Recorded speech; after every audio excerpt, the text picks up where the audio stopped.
ako. Teka, hintayin niyo naman ako!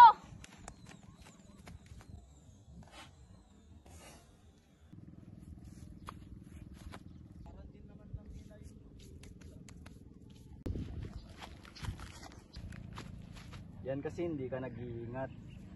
Paano ba naman? Di niyo kasi ako hinihintay.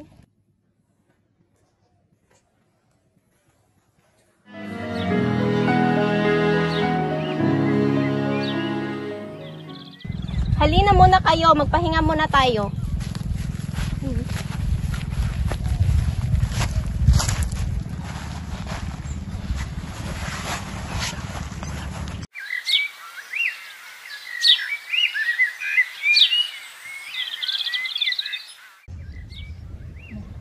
Tignan nyo, ang ganda ng mga ibon. Kagaya ng mga ibon, gusto ko ding maging malaya at tuparin ang aking mga pangarap sa pamamagitan ng pag-aaral sa ibang bansa. Kung ganun ay hiling namin na matupad mo ang iyong mga pangarap. Basta wag mong kakalimutan na nandito lang kami sumusuporta sa iyo. Basta ako, ang gusto ko lang ay palagi kayong kasama.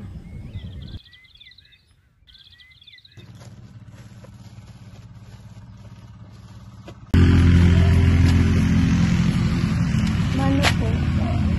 Oh, Janine, anong oras na? Bakit ngayon ka lang? Sila Aiden po. Ilang beses ko bang sasabihin sa'yo na hindi lahat ng tao para sa atin. At si Aiden, hindi siya para sa'yo. Oh, halika, tulungan mo ko dito.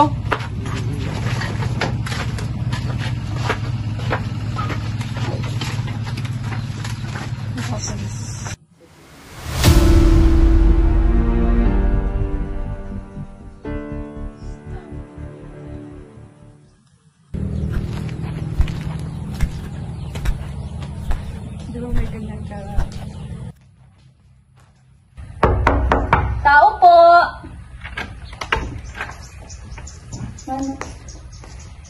Oh, Janine, ikaw na naman?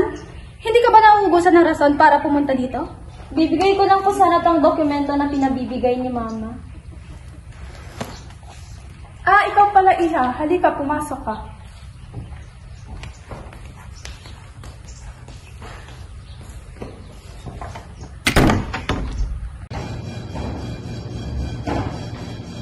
Kamusta na si Rosario, Iha?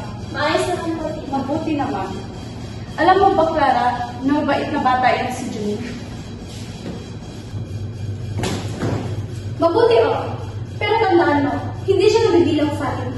Hindi kagaya ni Amara, maganda, mabait, at mera. Siya lang ang gusto ko para kay Aiden. Alam mo, intindihin mo na lang si Tita mo. Opo.